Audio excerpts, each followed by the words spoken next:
Hello students. तो आज हम देखने वाले हैं जीओसी का लेक्चर नंबर 4 जो कि जीओसी का जनरल ऑर्गेनिक केमिस्ट्री का आज का हमारा लास्ट लेक्चर है। ठीक है, यहाँ पर हम नीट के लिए जो केमिस्ट्री का क्रैश कोर्स देख रहे हैं उसके रिगार्डिंग इंपॉर्टेंट पॉइंट जीओसी के हम देख चुके हैं। इसके बाद में एक लेक्चर और होगा जिसमें नीट में आए हुए पिछले 5 साल के पीवाईक्यूज को हम यहाँ पर देखेंगे, सॉल्व करने की कोशिश करेंगे और उनको समझेंगे और ये समझने की कोशिश करेंगे कि नीट में जीओसी से अगर क्वेश्चन आएगा तो वो किस पैटर्न पे आएगा। ठीक है बच्चों, तो चलिए टाइम खराब ना करते हुए हम चलते हैं अपना आगे की तरफ। तो जीओसी का day 4 chemistry organic chemistry in 15 days का चौथा दिन है आज हमारा। और अभी तक हमने क्या देख चुके थे, अभी तक हम जनरल ऑर्गेनिक केमिस्ट्री के अंदर कल हमने आइसोमेरिज्म के बारे में बात कर लिया था। ठीक है, उसके अलावा रिएक्शन मैकेनिज्म के बारे में बात कर ली थी हमने, बॉन्ड फिशन को देखा कि टाइप्स ऑफ बॉन्ड क्लीवेज देखा, होमोलाइटिक क्लीवेज क्या होता है, हेट्रोलाइटिक क्लीवेज क्या होता है, होमोलाइटिक क्लीवेज के लिए कौन कौन सी कंडीशन होगी, हेट्रोलाइटिक क्लीवेज के लिए क्या कंडीशंस होंगी, ये सारी चीजें कल हम देख चुके हैं। उसके बाद में हमने इलेक्ट्रोफाइल को देखा, न्यूक्लियोफाइल को देखा, इलेक्ट्रोफाइल के एग्जांपल क्या होते हैं, न्यूक्लियोफाइल के एग्जांपल क्या होते हैं, ये सारी चीजें कल हम देख चुके थे। ठीक है बेटा, तो आज हम पढ़ने वाले हैं टाइप्स ऑफ केमिकल रिएक्शन के बारे में। देखो ये छोटा सा यहाँ पर हम सुपरफिशियल आइडिया लेंगे क्योंकि जितने भी टाइप्स ऑफ केमिकल रिएक्शन यहाँ पर लिखी हुई है वो सब हमारे आगे के चैप्टर्स के अंदर अलग अलग टॉपिक के रूप में कवर्ड है। ठीक है, तो हम यहाँ पर पूरी डिटेल देखने वाले नहीं है, हम केवल जो हमारी 11th की एनसीईआरटी के अंदर जितना थोड़ा बहुत पोर्शन मेंशन है उसका थोड़ा बहुत आइडिया लेंगे, समझने की कोशिश करेंगे, डिटेल्स इनके रेस्पेक्टिव चैप्टर्स के अंदर हम कवर करेंगे। ठीक है, तो वैसे तो ऑर्गेनिक केमिस्ट्री को अगर मैं बताऊं तो बहुत सारी केमिकल रिएक्शन होती है। ठीक है, लेकिन जितनी भी हमारे पास में पूरी ऑर्गेनिक केमिस्ट्री के अंदर ऑर्गेनिक रिएक्शंस होती हैं उनको हमने 3 कैटेगरी के अंदर डिवाइड कर लिया। सबसे पहली कैटेगरी आती है एडिशन रिएक्शन, दूसरी कैटेगरी होती है सब्स्टिट्यूशन रिएक्शन और तीसरी कैटेगरी होती है बेटा एलिमिनेशन रिएक्शन। तो कितने टाइप की रिएक्शन है ऑर्गेनिक में? 3 टाइप की रिएक्शन है। Number 1 addition reaction, number 2 substitution reaction, number 3 पे क्या आता है हमारा एलिमिनेशन रिएक्शन। ठीक है बेटा, तो हम इन्हीं के बारे में यहां पर क्या करने वाले हैं जी, बात करने वाले हैं। चलिए, तो एडिशन रिएक्शन कहां देखने मिलती है सबसे पहले आपको यह पता होना चाहिए। जितने भी आपके double bonded compound, triple bonded compound हैं वहां पर हमको क्या दिखाई पड़ेगा बच्चों?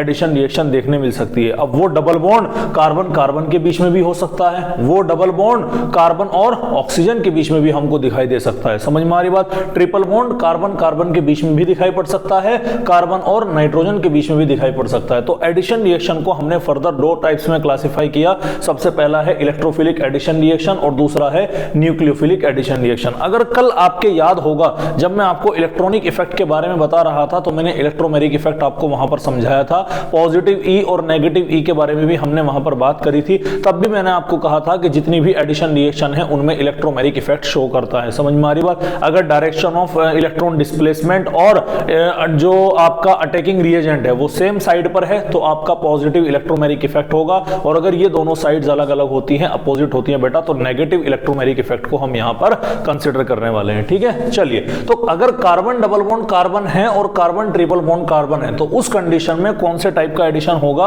उस कंडीशन में इलेक्ट्रोफिलिक एडिशन रिएक्शन होगा। दैट मींस कि जो इलेक्ट्रोफाइल होगा वो पहले अटैक करेगा इन डबल बॉन्डेड या ट्रिपल बॉन्डेड स्पीसीज के ऊपर। समझ में आ रही बात आपको? इलेक्ट्रोफाइल यानी कि जिसके पास में इलेक्ट्रॉन की कमी है वो अटैक करेगा। किस पर अटैक करेगा? वो उस पर अटैक करेगा जहां पर इलेक्ट्रॉन ज्यादा होंगे। तो एक एग्जांपल मैं छोटा सा आपको यहां पर करके दिखा देता हूं।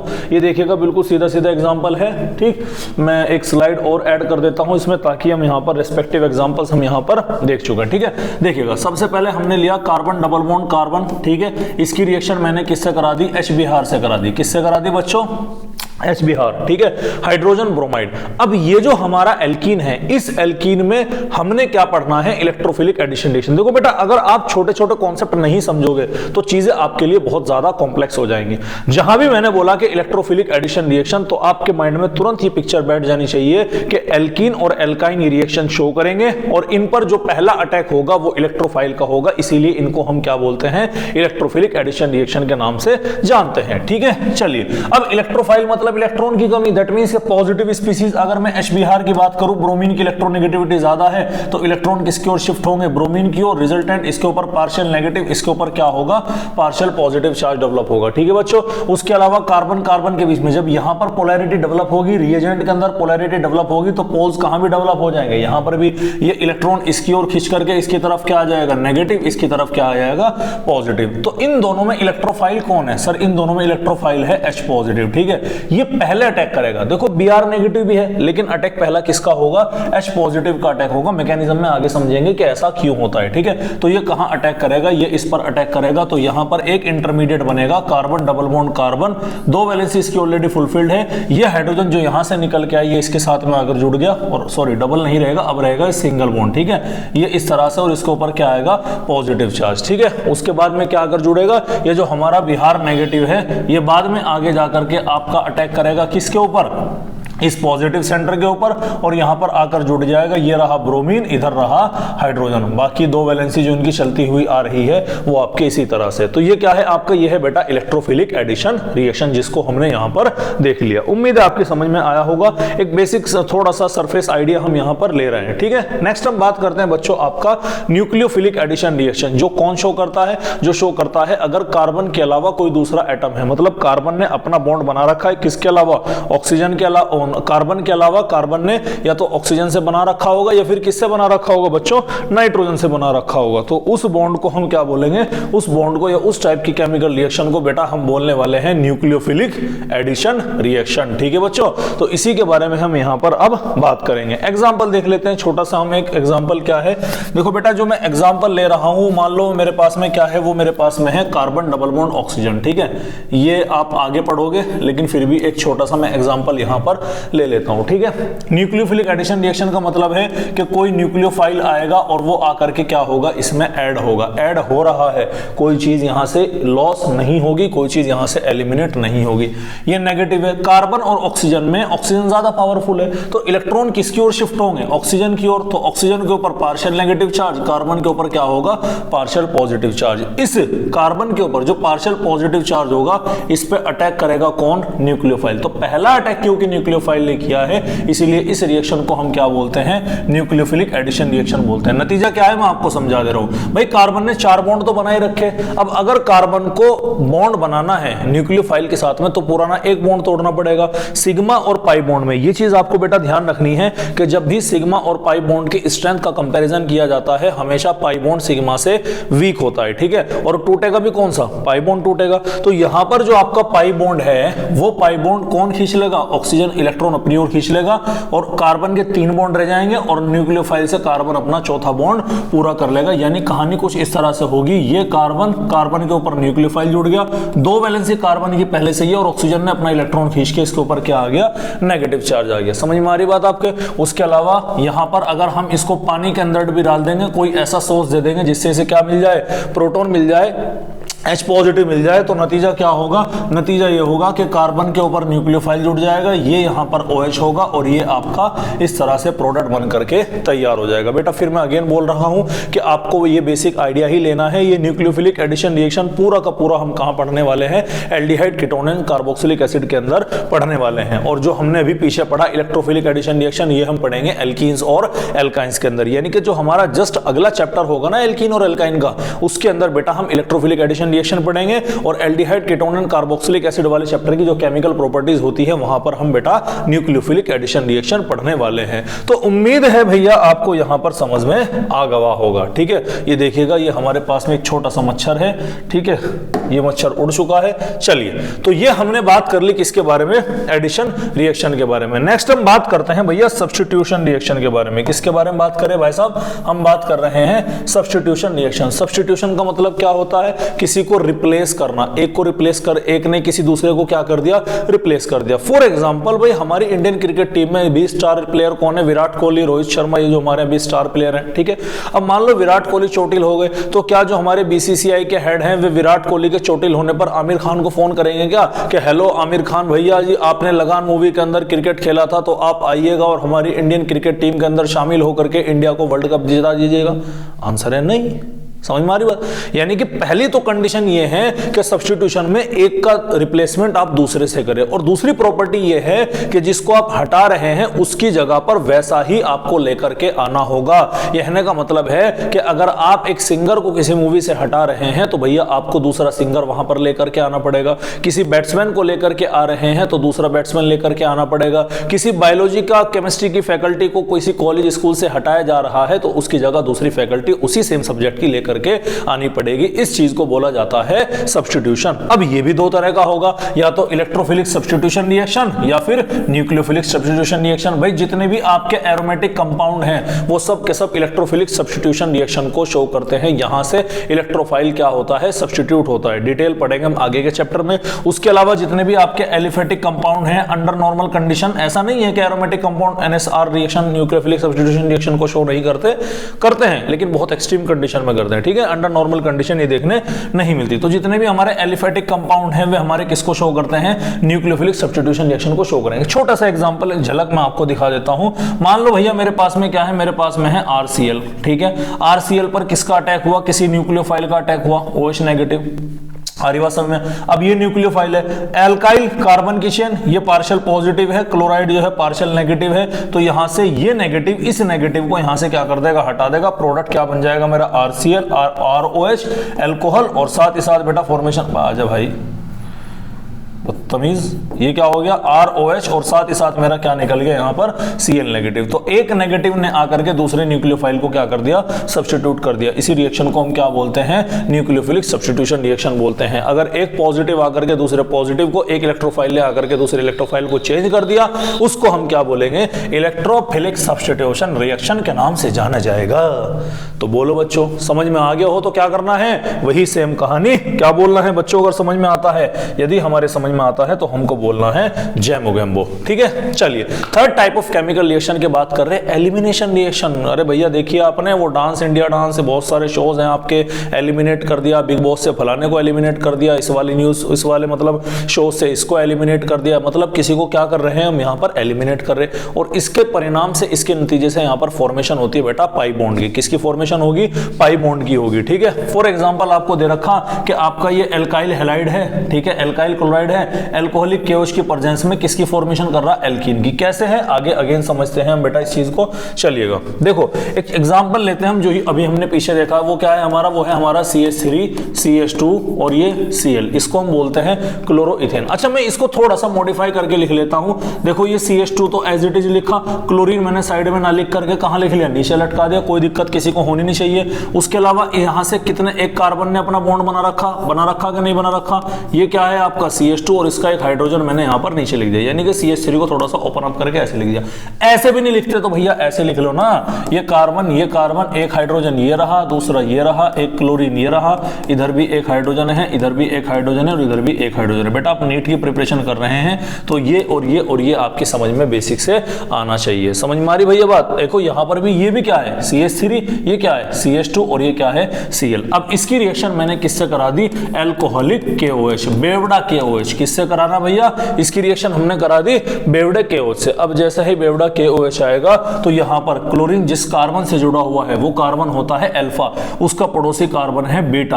अल्फा पोजीशन से क्लोरीन, बीटा पोजीशन से हाइड्रोजन, दोनों ही यहां से क्या हो जाएंगे, HCl के फॉर्मेट में यहां से क्या निकल जाएंगे, बाहर निकल जाएंगे। जैसे ही यहां से HCl बाहर निकलेगा तो इस कार्बन और इस कार्बन की एक एक बॉन्ड फ्री होगा, एक एक वैलेंसी फ्री होगी, और वो वैलेंसी आपस में डबल बॉन्ड, मल्टीपल बॉन्ड बना करके क्या कर लेंगे, पूरी कर लेंगे। तो ये क्या बन गया हमारा, ये बन गया हमारा इथीन बन गया। बोलो भाई समझ में आई कि नहीं आई बात? तो ये कहानी किसकी थी हमारी, ये कहानी थी एलिमिनेशन रिएक्शन के बारे में। बिल्कुल इसी तरह से एग्जांपल है हमारा डिहाइड्रेशन का। किसका है भैया, डिहाइड्रेशन ऑफ अल्कोहल, वो भी इसी तरह से है। क्या है वो हमारा CH3 CH2 OH। अब मैं डायरेक्ट कर रहा हूं, अब ये OH मैंने यहां पर ना लिख के कहां लिख लिया, नीचे OH लिख लिया। ये CH3 में यहां मैंने 2 लिख दिया और एक हाइड्रोजन नीचे लटका दिया। यहां से क्या बाहर निकला, पानी बाहर निकला। जैसे पानी बाहर निकलेगा क्या बनेगा हमारा, एल्कीन बनेगा। बोलो भाई समझ में आ रही कि नहीं आ रही? तो एलिमिनेशन रिएक्शन की बच्चों खास बात क्या है कि एलिमिनेशन रिएक्शन में फॉर्मेशन होती है बच्चों हमारे, किसकी कहानी है, फॉर्मेशन होती है हमारे सारे एल्कीन की फॉर्मेशन होती है। क्लियर है? तो ये 3 टाइप्स ऑफ केमिकल रिएक्शन बेटा हमने यहां पर देख ली थी। कोई दिक्कत वाली बात किसी को भैया? अगर दिक्कत वाली बात है तो ठीक है, नहीं है तो सॉरी उल्टा बोल दिया, अगर कोई दिक्कत नहीं है तो ठीक है, और अगर बेटा किसी तरह की कोई परेशानी है तो आपको क्या करना है, ये वीडियो दोबारा से देखनी है। ठीक है? यदि हाँ यदि ना, चॉइस इज योर्स। नेक्स्ट हम बात करते हैं, अब हम ये तो हो गया हमारा, ठीक है, चलिएगा इसको हटा देते हैं इस पेज को।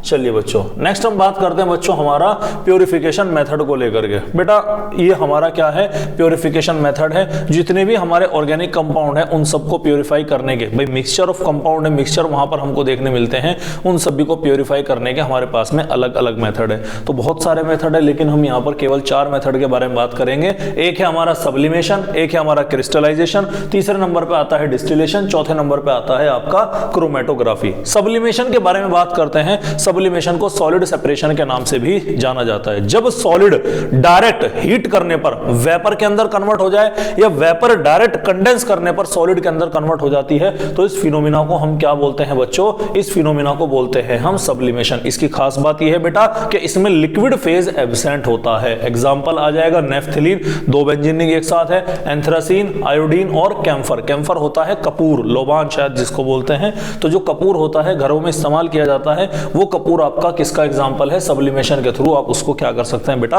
अलग कर सकते हैं। सेकंड नंबर पे आता है आपका क्रिस्टलाइजेशन। नाम से ही पता लग रहा भैया क्रिस्टल बना करके कर रहे, भैया किसी कंपाउंड है, ऑर्गेनिक कंपाउंड है, उसके अंदर इंप्योरिटीज है, उन दोनों को अगर आप कहां पर डाल रहे हैं, किसी भी सॉल्वेंट के अंदर डाल रहे हैं, पानी के अंदर या किसी और अदर सॉल्वेंट के अंदर है, तो उनमें से एक सॉल्युबल होता है, एक इनसॉल्युबल होता है, दोनों को क्या कर दिया जाता है, अलग अलग कर दिया जाता है। तो इसको हम क्या बोलेंगे, क्रिस्टलाइजेशन बोलेंगे।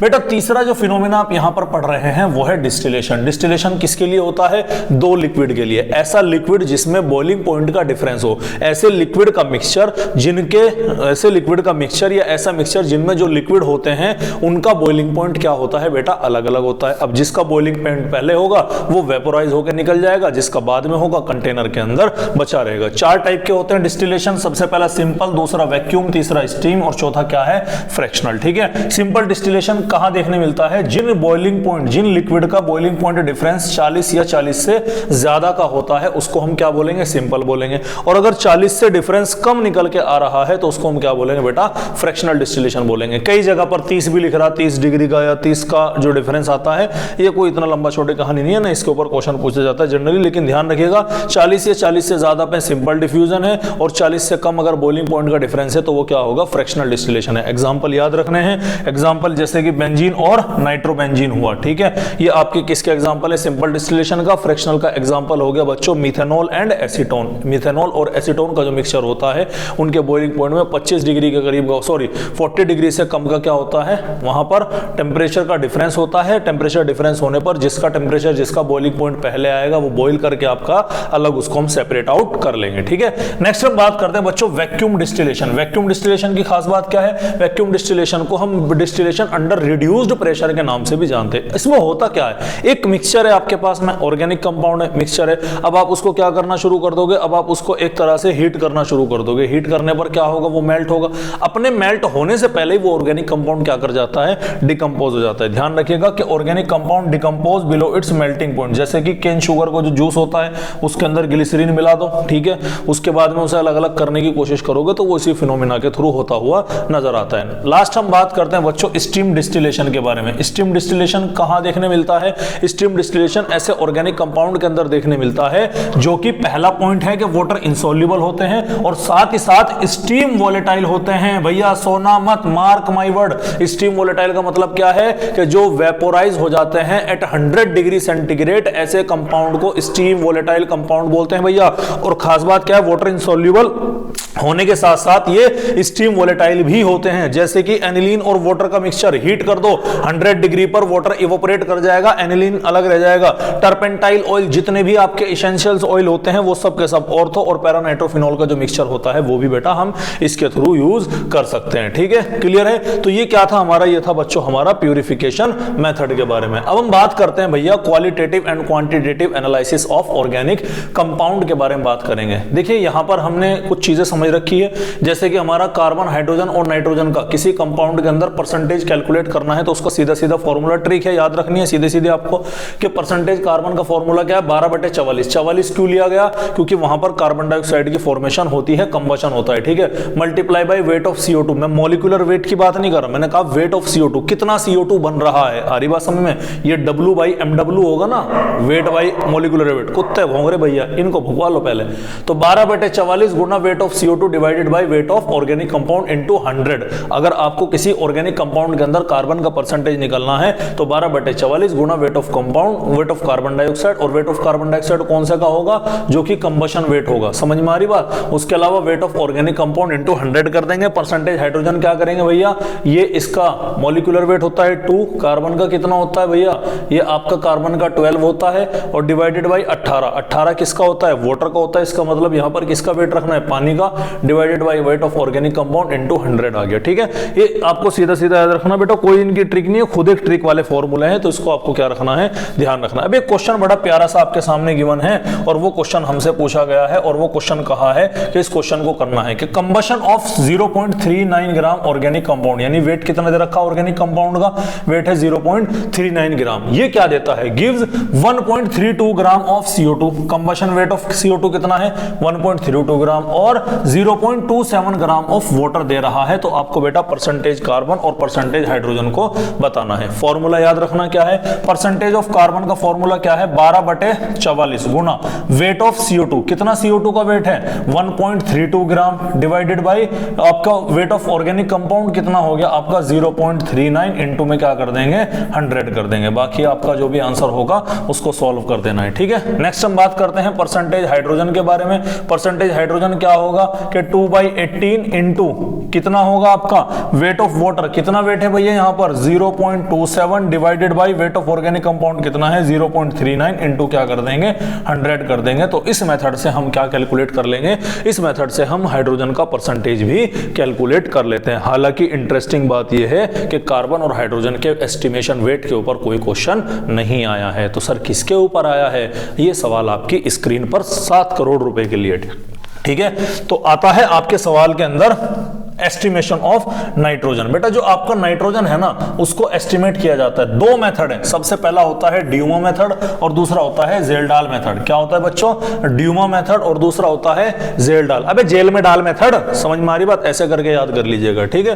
तो सिंपल सा फॉर्मूला याद रखेंगे कि ड्यूमो मेथड से परसेंटेज नाइट्रोजन का कैलकुलेट करने का तरीका क्या है? Volume of N2 at NTP divided by 8 into weight of organic compound, ठीक है। एक क्वेश्चन गिवन है आपको कि 0.25 ग्राम ऑर्गेनिक कंपाउंड, यानी वेट ऑफ ऑर्गेनिक कंपाउंड कितना है? 0.25 gram, gives 30.1 ml of N2 by Dumas method. Question में देगा आपको वो है कि कौन से मेथड से एस्टिमेशन करना है, आपको ड्यूमा मेथड से निकालना है या जेल-डाल मेथड से निकालना होगा। बेटा ये चीज आपको क्वेश्चन के अंदर मिलेगी, तो टेंशन लेने की कोई जरूरत नहीं है। तो आपको कैलकुलेट करना परसेंटेज ऑफ नाइट्रोजन। कैसे करेंगे वही देखिएगा। परसेंटेज ऑफ नाइट्रोजन कितना वॉल्यूम ऑफ N2 है ml में? 31.1 divided by 8 into weight of organic compound कितना हो गया? 0.25। 25 है 200, तो 31.1, 25 है 200, 20 तो डिवाइडेड बाई 2 आ गया, यानी कि 15.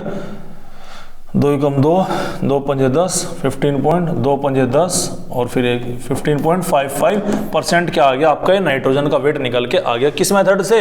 ड्यूमो मेथड से निकल के आ जाता है, ठीक है बच्चों।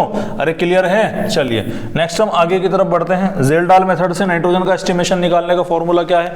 1.4 into normality into volume divided by wait of organic compound. बस सीधी सीधी सी कहानी है। अगला एग्जाम्पल देखिएगा क्या। अच्छा कभी कभी नॉर्मेलिटी और वॉल्यूम ना देकर के क्या दे देगा वो? मिली इक्विवेलेंट दे देगा। ध्यान रखिए दोनों के एक ही बात है। नॉर्मेलिटी इनटू वॉल्यूम ये क्या बनाता है? आपका मिली इक्विवेलेंट की फॉर्मेशन करता है। ये आपको क्या रखना है? ध्यान रखना है, ठीक है। चलिए जेल-डाल मेथड से फॉर्मूला रखते हैं। परसेंटेज नाइट्रोजन कितना गिवन है? 0.48 ग्राम ऑफ ऑर्गेनिक कंपाउंड, ठीक है। यानी वेट ऑफ ऑर्गेनिक कंपाउंड कितना है? 0.48 ग्राम। चलिएगा एस्टिमेटेड बाई Km। Km का मतलब क्या है? Kjeldahl method 19.2 ml of ammonia gas produced when it is passed to the N/2 solution. N/2 का मतलब क्या है? 1/2 नॉर्मल सॉल्यूशन है, तो 1.4 इंटू 1/2 की जगह क्या लिख सकता हूं मैं 0.5 and it's get completely neutralised और वॉल्यूम कितना गिवन है अभी तो था 19.2 और सीधा सीधा आपको क्या कर देना अपना आंसर निकाल देना। ये बस सिंपल सा। तो ड्यूमा मेथड और जेल्डाल मेथड ये छोटे छोटे से टॉपिक हैं बेटा, थोड़ा सा ध्यान रखिएगा, ठीक है। ये केमिकल एनालिसिस वाले टॉपिक हैं, प्रैक्टिस से आपके बनते हैं। तो ये क्या था, ये था आपका क्वांटिटेटिव एनालिसिस। अब लास्ट टॉपिक आपका बचता है इस चैप्टर का, वो है बच्चों qualitative analysis of organic compound. और इसमें जो सबसे इंपॉर्टेंट मेथड बेटा हमारा यहां पर निकल के आता है, जो कि हमारा सबसे इंपॉर्टेंट मेथड होता है यूजुअली, उस मेथड को हम क्या बोलते हैं, सोडियम एक्सट्रैक्ट मेथड, या फिर उसको हम एक नाम और देते हैं लेसेगिन्स मेथड के नाम से उसको जाना जाता है। अब ये कैसे तैयार किया जाता है इसको हम देखते हैं। भैया हमने क्या लिया, ड्राई सोडियम लिया, उस ड्राई सोडियम के छोटे छोटे टुकड़े लिए, उसको कहां डाला, इग्निशन ट्यूब के अंदर डाला। इग्निशन ट्यूब के अंदर डाल के उसको हीट करना शुरू कर दिया और तब तक हीट करेंगे जब तक वो इग्निशन ट्यूब रेड हॉट नहीं हो जाती। आ रही बात समझ में। उसके बाद में उस रेड हॉट इग्निशन ट्यूब को एक पानी से भरे हुए फ्लास्क के अंदर फोड़ देना है। आई बात समझ में। आपने डाल दिया और डालकर क्या कर देना है, उसके अंदर फोड़ दियो। जब आप उस इग्निशन ट्यूब को फोड़ोगे तो उसमें कांच के टुकड़े रहेंगे और वो heated dry piece of sodium रहेगा। तो वो जो आपका रेड हॉट कंडीशन में जब आपका उसको ग्लास को रिमूव कर देना छान करके, अब वो जो बचा हुआ फिल्ट्रेट है उस फिल्ट्रेट को हम क्या बोलेंगे, सोडियम एक्सट्रैक्ट के नाम से जाना जाएगा, ठीक है। तो एक टेबल आपके सामने गिवन है, 4 एलिमेंट है, नाइट्रोजन, सल्फर, हाइड्रोजन, और नाइट्रोजन और सल्फर अगर टुगेदर में है तो इसमें ये दोनों वाले इंपॉर्टेंट है। इसके बारे में थोड़ा सा ज्यादा ध्यान से देखिएगा। ये भी देख लीजिएगा, नंबर 3 वाला, ये भी ठीक ठाक सा है। क्लियर है। चलिए, तो अगर आपको पता लगाना है कि नाइट्रोजन आपके गिवन है कि नहीं है, ठीक है, तो ध्यान दीजिएगा कि आपको डार्क ब्लू कलर आपको दिखाई पड़ेगा। अगर आपको सोडियम एक्सट्रैक्ट के साथ में ऑर्गेनिक कंपाउंड के अंदर नाइट्रोजन है तो डार्क ब्लू कलर आपको, ब्लू कलर, वोयलेट कलर आपको यूजुअली वहां पर दिखाई पड़ने वाला है, ठीक है। लेकिन ऐसा नहीं है, वोयलेट कलर आपको सल्फर के केस में भी दिखाई पड़ सकता है।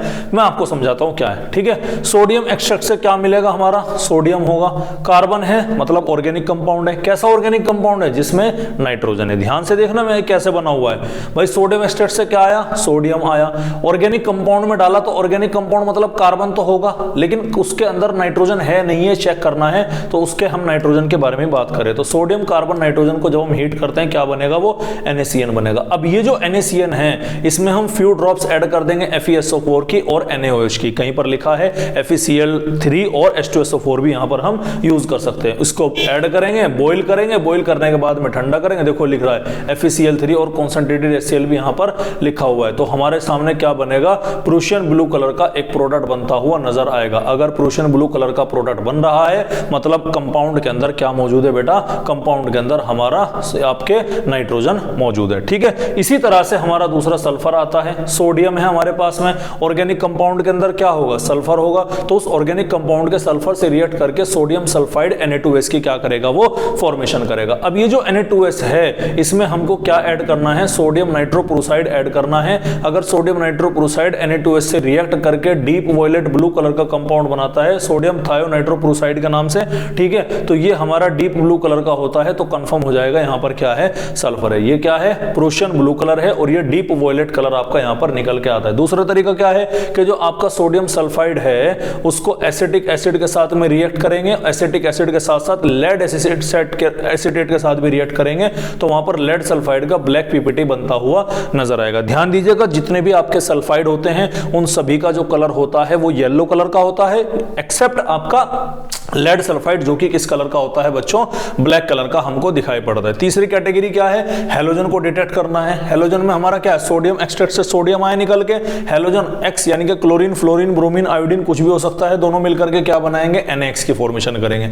अब ये NaOX अगर HNO3 से रिएक्ट करेगा, AgNO3 से रिएक्ट करेगा, अगर यहां पर Cl होगा तो कैसा प्रेसिपिटेट मिलेगा आपको, व्हाइट प्रेसिपिटेट मिलेगा। अगर आपका यहां पर मतलब ब्रोमीन होगा तो कैसा प्रेसिपिटेट मिलेगा, येलो प्रेसिपिटेट मिलेगा, और जो कि अमोनिया के अंदर पार्शियली सॉल्युबल होता है, थोड़ा बहुत अमोनिया के अंदर सॉल्युबल है। और अगर येलो प्रेसिपिटेट भी है और अमोनिया के अंदर इनसॉल्युबल भी है तो वहां पर क्या मौजूद है, वहां पर हमारा आयोडीन मौजूद है। तो बेटा इसी के साथ में ऑर्गेनिक कंपाउंड का क्वालिटेटिव एस्पेक्ट भी क्या हो गया, पूरा हो गया और इसी के साथ हमारा खत्म होता है बच्चों जनरल ऑर्गेनिक केमिस्ट्री का, ऑर्गेनिक इन 15 डेज सीरीज का।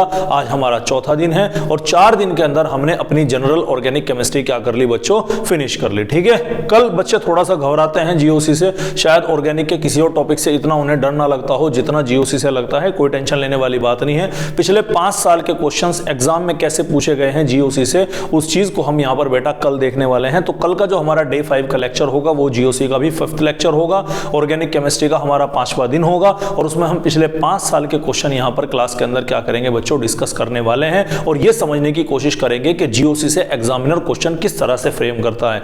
मार्क माय वर्ड, एग्जामिनर नया क्वेश्चन नहीं बनाता है। आपको लगता होगा कि एग्जामिनर नदी किनारे जाएगा, बैठेगा, पत्थर पानी में फेंकेगा, क्वेश्चन उसके जहन में आएगा, तब जाकर वो क्वेश्चन को सेट करता है। बेटा ऐसा नहीं होता है। पीवाईक्यू से ही क्वेश्चन डिजाइन होते हैं, पीवाईक्यू से ही आइडिया होता है। एक चीज और मैं आपको समझाने की कोशिश कर रहा हूं, जो हमारी एनसीईआरटी के बीच में पिछले कुछ साल में ट्रेंड देखा गया है कि एनसीईआरटी के जो इंटेक्स्ट क्वेश्चन है, पीछे की एक्सरसाइज के क्वेश्चन है, बेटा उन पर भी थोड़ा सा फोकस कीजिएगा क्योंकि वहां से भी डायरेक्ट विदाउट डिजिट चेंज हुए, बिना क्वेश्चन चेंज किए डायरेक्ट क्वेश्चन आ रहे हैं। पिछले कुछ साल के अंदर हम ऐसा देख रहे हैं बच्चों। समझ में आ रही बात? तो उम्मीद है आपको जनरल ऑर्गेनिक केमिस्ट्री बेटा समझ में आ रही होगी। आपको मेहनत करना है बहुत अच्छे से क्योंकि बेटा डॉक्टर बनना हमारे लिए बहुत ज्यादा जरूरी है। डॉक्टर बनेंगे, वो बोलते हैं ना, हमारे एक टीचर थे वे कहा करे थे कि अगर आप मरना चाहते हैं तो अगर आप स्वर्ग में जाना चाहते हैं तो स्वर्ग में जाने से पहले आपको मरना पड़ेगा। ठीक है, और एपीजे अब्दुल कलाम साहब ने बोला था कि अगर आप सूरज की तरह रोशन होना चाहते हैं तो उससे पहले आपको सूरज की तरह जलना होगा। और उसके ऊपर एक कविता भी लिखी गई थी जो लास्ट ईयर वायरल भी हो रही थी कि सूरज जैसा बनना है तो सूरज जितना जलना होगा, नदियों सा आदर पाना है तो पर्वत छोड़ निकलना होगा। समझ में आ रही बच्चों बात? तो ये आपको ध्यान रखना है। कंफर्ट जोन से आपको बाहर निकलना पड़ेगा। डॉक्टर बनना है, डॉक्टर बनना कोई भगवान बोलते हैं ना कि धरती का भगवान है डॉक्टर, तो भैया भगवान बनाने के लिए किसी ऐरे गहरे चलते फिरते आदमी को तो हम बनाने से रहे, आपको ठोक बजा करके चेक किया जा रहा है कि आपके अंदर पोटेंशियल है या नहीं है। तो बेटा निराश होने की बिल्कुल जरूरत नहीं है, अभी भी आप कमबैक कर सकते हैं, कोई इतना बड़ा मसला नहीं है। एक टेलीग्राम का ग्रुप मैं आपका बनाने जा रहा हूं जहां पर हम डेली जो हमारे क्लास के नोट्स होंगे वो क्लास के नोट्स की पीडीएफ एज इट इज मैं ग्रुप के अंदर शेयर कर दूंगा, प्लस कुछ इंपॉर्टेंट क्वेश्चन भी मैं आपको वहां पर प्रैक्टिस करने के लिए दूंगा। 1 या 2 दिन के अंदर आपको वो टेलीग्राम का लिंक जो है वो वीडियोस के डिस्क्रिप्शन बॉक्स के अंदर मिलना बेटा स्टार्ट हो जाएगा, जिसके अंदर क्लास के नोट्स होंगे और साथ ही साथ हमारे मौजूद होगा प्रैक्टिस करने के लिए क्वेश्चन। तो उम्मीद है आपको हमारा सेशन अच्छा लगा होगा। तो जनरल ऑर्गेनिक केमिस्ट्री हमारी यहाँ पर फिनिश होती है। अगली क्लास के अंदर हम बात करेंगे बेटा अपने क्वेश्चन प्रैक्टिस के बारे में और इसी के साथ आज के मुख्य समाचार समाप्त हुए। नमस्कार। ठीक है, थैंक यू सो मच बेटा। पढ़ते रहें, मुस्कुराते रहें।